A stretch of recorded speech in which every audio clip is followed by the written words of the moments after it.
चेहरे पे मुस्कान, आंखें बंद, कमर सीधी और आत्मा के जितने प्रदेश हैं उन सभी प्रदेशों से त्रैलोक्य विजयी महामंत्र नवकार का स्मरण करेंगे। नमो अरिहंताणं,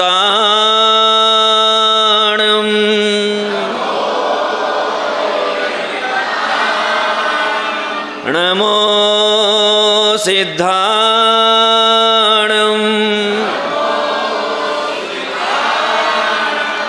नमो आयर्याणं,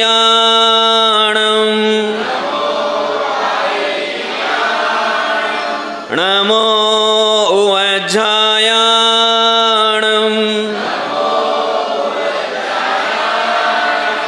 नमो लोये संवसाहूणं,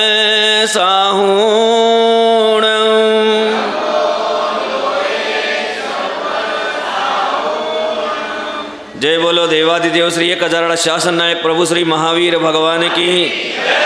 परम पूज्य प्रथमाचार्य चार्य चक्रवर्ती आचार्य श्री शांति सागर जी महाराज की। परम पूज्य गुरुवर गुरु आचार्य श्री धर्म सागर जी महाराज की। परम पूज्य वात्सल्यवादी गुरुवर आचार्य श्री वर्धमान सागर जी महाराज की। श्रीमद् जैन धर्म की।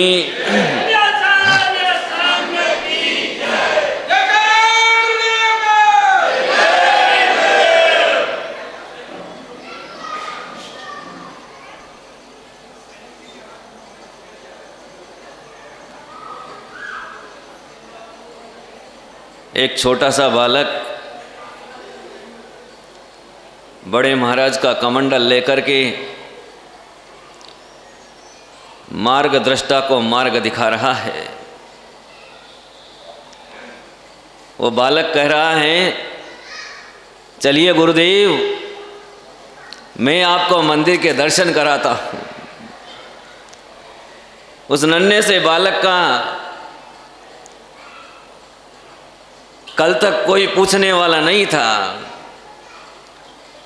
कल तक वो बच्चा गुरुदेव के दर्शन को तो आता था, लेकिन वो गुरुदेव की मुस्कान को देख करके खेल कूद में मस्त रहता था। लेकिन आज उसका भाग्य जग गया, भाग्य चमक गया उसका। आज वो निहाल हो गया है। वो सोच रहा है कि मेरा आज कौन से पुण्य का उदय है कि भोर की 7 बजे आचार्य देव खुद कह रहे हैं कि चलो मंदिर के दर्शन करने चलते हैं। नन्हा सा बच्चा है, कमंडल हाथ में लेते ही ऊर्जा आ गई, सारी चंचलता समाप्त हो गई और ऐसे हो गया जैसे कोई प्रौढ़ हो। अपने आप ज्ञान का शोभशम बढ़ गया। भगवान के दर्शन करने से, गुरु के चरण के दर्शन करने से, गुरु के सानिध्य में रहने से अपने आप शयोपशम बढ़ जाता है। दुनिया में कई प्रकार के लोग होते हैं, आपने देखा है। कोई मंद बुद्धि होता है, कोई अल्प बुद्धि होता है और कोई बचपन में ही इतनी बुद्धि वाला होता है कि वो बहुत गंभीर और बड़े बड़े प्रश्नों का समाधान 9 वर्ष 8 वर्ष की उम्र में कर दिया करता है। आपको ज्ञात होगा कि जब भगवान आदिनाथ का जन्म हुआ तो उनके पिता ने उनको पढ़ाया नहीं। आपको और हमको तो अपने माता पिता पढ़ने को भेजते हैं, लेकिन ये ऐसे महापुरुष होते हैं जो जन्म से ही प्रज्ञावान होते हैं। इनकी बुद्धि का थाह नहीं होता है, इतना तीव्र शोभशम होता है। उम्र में छोटे होते हैं लेकिन ज्ञान में बहुत बड़े होते हैं। ऐसे ही महापुरुष इस धरती पर जन्म लेकर के इस धरती के वासियों को मार्ग दिखाते हैं कि इस प्रकार से अपने जीवन को जीना है। आज वह बालक अपने आप को सौभाग्यशाली मान रहा है कि गुरुदेव का कमंडल मेरे हाथ में आ गया है।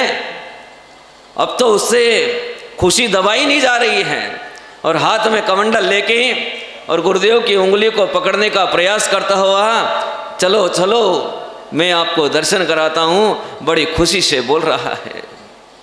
आपको ज्ञात होगा मैं आपको वो घटना बता रहा हूँ भारत की राजधानी दिल्ली की, जहाँ पर चारित्र चक्रवर्ती आचार्य शांति सागर जी महाराज जी का सप्तऋषि मंडल आज दिल्ली में पदार्पण कर गया और महाराज जी मंदिर के दर्शन के लिए जा रहे हैं। सड़क के बीच में पहुँचे, एक चौराहे पर एक पुलिस वाला रोकता है, कहाँ जा रहे हो? बालक उत्तर देता है, मंदिर के दर्शन करने जा रहे हैं। नहीं जा सकते। क्यों नहीं जा सकते? रोज़ तो जाते हैं, आज क्यों नहीं जा सकते? बच्चे का रौबदार उत्तर सुनकर के पुलिस वाले की हवा उड़ गई कि ये बड़ा आदमी मेरे को उत्तर नहीं देता है और ये छोटा सा बालक सामने बोल रहा है। उसने आकर के आचार्य शांति सागर जी महाराज जी का वो चेहरा देखा, वो रूप देखा, वो तेज देखा। उनका मुखमंडल देखते ही उसकी हवाइयाँ उड़ गई कि सूर्य जैसा तेज जिनके चेहरे से चमक रहा है और जो बिल्कुल निर्भीक हैं और ऐसे बालकवत निर्विकार दिख रहे हैं जैसे कि कोई पैगंबर हो, जैसे कोई भगवान का अवतार हो।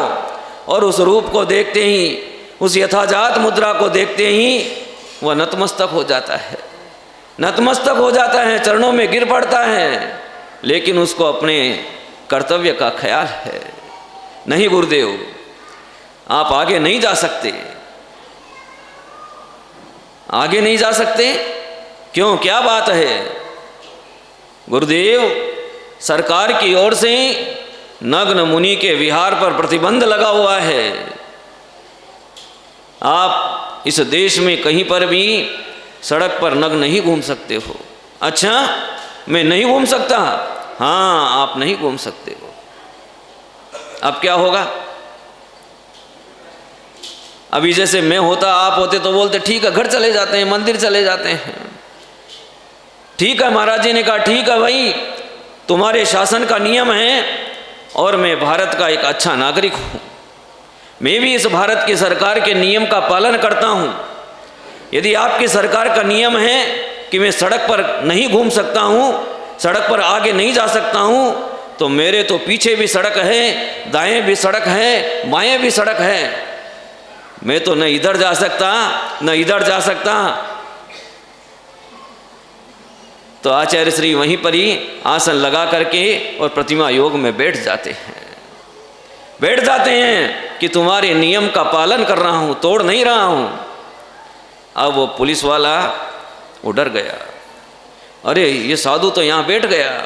उसने सोचा 2-5 मिनट बैठ करके उठ जाएगा, तो 2-5 मिनट इधर उधर कुछ करता रहा। उसने देखा ये तो बैठा ही है, और थोड़ी देर में बहुत सारी भीड़ वहाँ जमा होने लगी। उधर मंदिर में खोज हो गई कि महाराज कहाँ गए। 7:30 बजे महाराज जी को मंदिर जाना है और महाराज जी का समय पक्का है, समय छोड़ते नहीं। आज क्या बात है? तो मालूम पड़ा कि महाराज जी तो आज एक बच्चे को लेके निकल गए हैं। लोग दौड़ते दौड़ते वहाँ तक पहुँचे जहाँ आचार्य देव विद्यमान थे। हजारों की भीड़ इकट्ठी हो गई। उस भीड़ में लाला भगवान दास जी पाटनी, जो दिल्ली के निवासी थे, बड़े सेठ थे, वो भी वहाँ पहुँच गए। वो देखते हैं कि अथाह भीड़ है, चारों ओर तांगे वाले खड़े हैं, बैलगाड़ियाँ वाले खड़े हैं, ट्रक वाले खड़े हैं, बस वाले खड़े हैं, और भीड़ का कोई पार नहीं दिख रहा है। उधर वह पुलिस वाला कह रहा है कि सेठ जी, इन महाराज जी को ले जाओ ना, इन महाराज जी को ले जाओ ना, मैं संकट में पड़ गया हूँ, मैं क्या करूँ। मैंने इनको रोक दिया, कानून नहीं है, लेकिन ये बाबा तो बैठ गए, ये बाबा बैठ गए, उठते नहीं हैं, इनको उठाओ, ले जाओ इनको।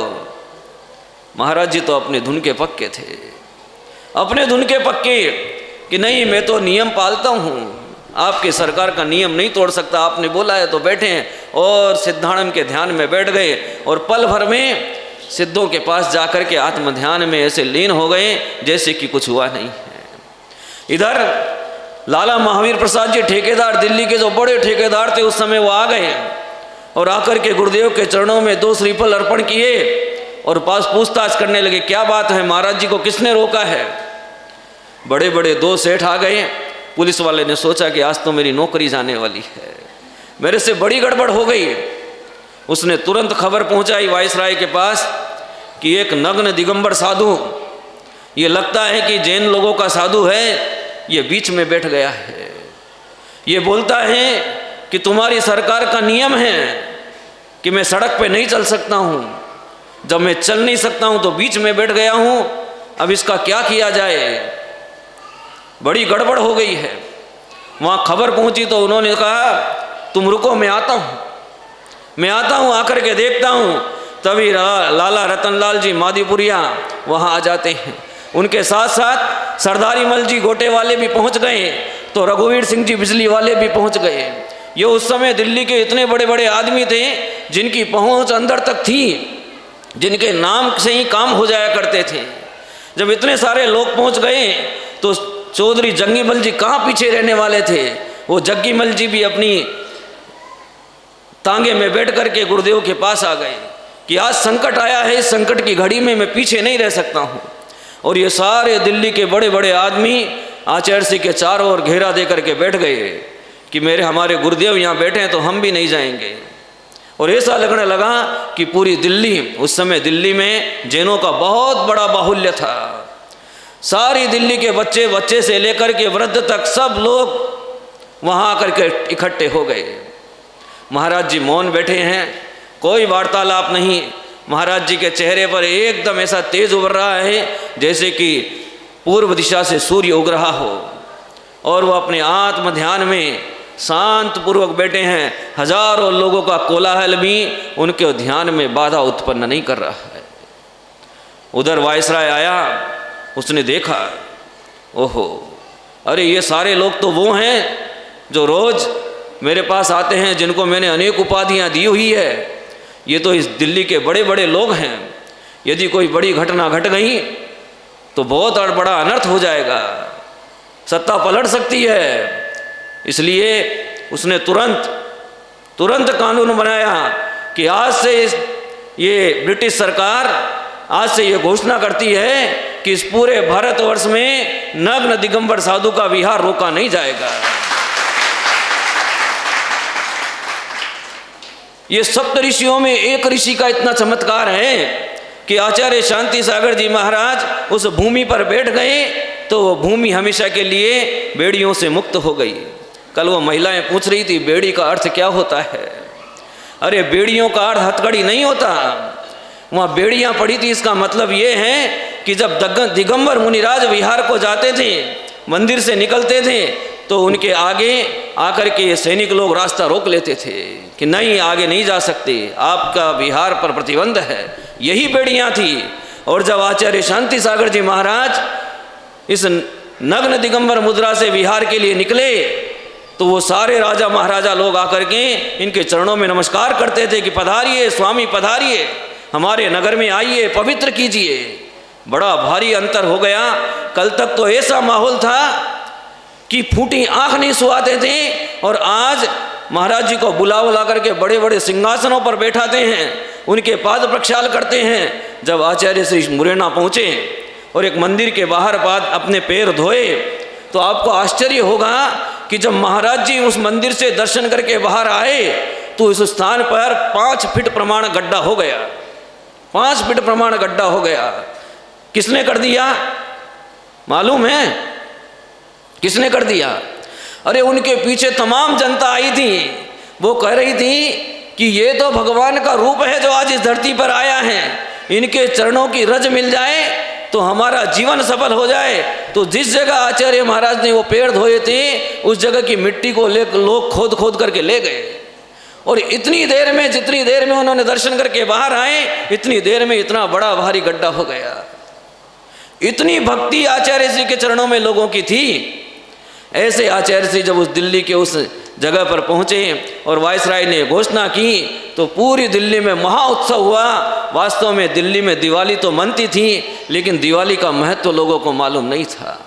उस दिन लोगों ने दिवाली मनाई और हर एक मंदिर में सारे मुनिराज, एक इस दिशा में गया, एक उस दिशा में गया, सातों मुनिराज अलग अलग दिशाओं में जाकर के, और जैन धर्म का जो ये स्वतंत्रता हुई थी कि आज से मुनि विहार पर प्रतिबंध नहीं है, हर जगह जाकर के और इस प्रतिबंध के खंडन का, इस प्रतिबंध का जो यह प्रतिबंध हटा था उसका वहाँ पर उन्होंने प्रचार किया कि आज से आपके इस मंदिर में मुनियों के विहार पर कोई प्रतिबंध नहीं है। आप लोग इस बात को पूरी देश में फैला दीजिए।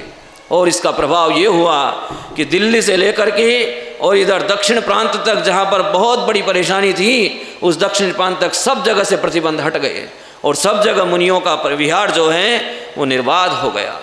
ऐसे चारित्र चक्रवर्ती आचार्य शांति सागर जी महाराज पाठशाला की इस धरती पर 13, 14, 15 अक्टूबर को अवतरित होंगे।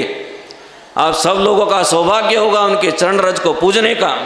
मैंने परसों आपको एक घटना बताई थी कि वो अक्कीवाट वाले जो महाराज थे, वो जो दिल्ली गए थे और पत्थर पे बैठ करके जो वो निकले थे, तब इस भारत के राजा अकबर ने उनके लिए काष्ठ का सिंहासन निर्मित किया। एक काष्ठ का सिंहासन निर्मित किया और उस पर उन महाराज को बैठा करके उनकी महापूजा की थी। और जब चारित्र चक्रवर्ती आचार्य शांति सागर जी महाराज जी का आचार्य पद हुआ, तब नांदनी के भट्टारक जी ने वही सिंहासन उन आचार्य देव के लिए विराजमान किया था। वही सिंहासन समडोली पे, उसी सिंहासन पर बैठकर समडोली में आचार्य महाराज ने उस पर आचार्य पद हुआ था। और उसी सिंहासन के दर्शन करने का सौभाग्य इस समस्त उत्तर भारत की जनता को इस पाठशाला नगरी में मिलेगा। वो ऐतिहासिक सिंहासन नांदनी के भट्टारक जी स्वयं लेकर के यहाँ आएंगे और आप सब लोगों को उसका दिग्दर्शन कराएंगे। कितने से वर्षों की पुरानी बात हो गई, ये पुरानी बात यहाँ करके ताज़ा हो जाएगी। आपका सौभाग्य है कि चारित्र चक्रवर्ती आचार्य शांति सागर जी महाराज जी का ये महामहोत्सव इस भूमि पर होने वाला है और भारत के तमाम कोनों से यहाँ पर लोग आएंगे। आप लोग याद रखना पाठशाला वालों, आपकी ख्याति इस देश के कोने कोने में जाएगी। हर घर में 2 मेहमान आपको ठहराने हैं, हर घर में 2 मेहमान आपको ठहराने हैं। करना कुछ नहीं है, आपको नीचे सोना है और उनको पलंग पे सुलाना, इतना ही करना है। तो आपको इतना सा स्थान उनको देना है कि 2 मेहमान अपने घर में आपको ठहराने हैं और खुशी से ठहराने हैं। जिस प्रकार 1990 के उस आचार्य पदारोहण समारोह की कीर्ति आज भी देश में विद्यमान है, उसी प्रकार इस समारोह की कीर्ति 100 साल तक इस भारतवर्ष में विद्यमान रहेगी। मैंने पढ़ा है कि 1000 वर्ष में एक कल्कि होता है और दूसरा कल्कि आने पर 1000 वर्ष लगते हैं। चारित्र चक्रवर्ती आचार्य शांति सागर जी महाराज जी ने उस कल्कि के शासन को तोड़ा था, तो इनकी कीर्ति 1000 वर्ष तक इस भूमि पर विद्यमान रहेगी। उसी प्रकार इस पाठशाला की कीर्ति भी आचार्य शांति सागर जी के साथ साथ चलेगी। तो आप सब लोगों का दायित्व है कि कितने आदमी, कितने घर में, हाँ, प्रत्येक घर में 2 मेहमान आपको ठहराने हैं, बाकी कुछ नहीं। आप सब लोगों के लिए मंगल आशीर्वाद। और आज दिल्ली से सुबोध जी कटारिया और उनके घर से उनके धर्मपत्नी जो आचार्य श्री के परम भक्त हैं वो पधारे हैं। वो संदेश लेकर आए हैं कि दिल्ली में जो स्वतंत्रता जैनों को मिली थी, वो स्वतंत्रता के साक्षी उनके परिवारजन भी हैं। उनका भी मंगल आशीर्वाद, गुरुदेव का उनको बहुत बहुत आशीर्वाद। 100 साल से वो परिवार इस परंपरा की सेवा कर रहा है, 100 वर्ष से। ऐसे कितने ही परिवार हैं इस भारत में जो 100 वर्ष से इस शांति सागर जी की परंपरा की सेवा कर रहे हैं और पुण्य लाभ कर रहे हैं। पाठशाला भी इसमें पीछे नहीं है। आप सबके लिए मंगल आशीर्वाद। बोलिए परम पूज्य गुरु आचार्य श्री वर्धमान सागर जी महाराज।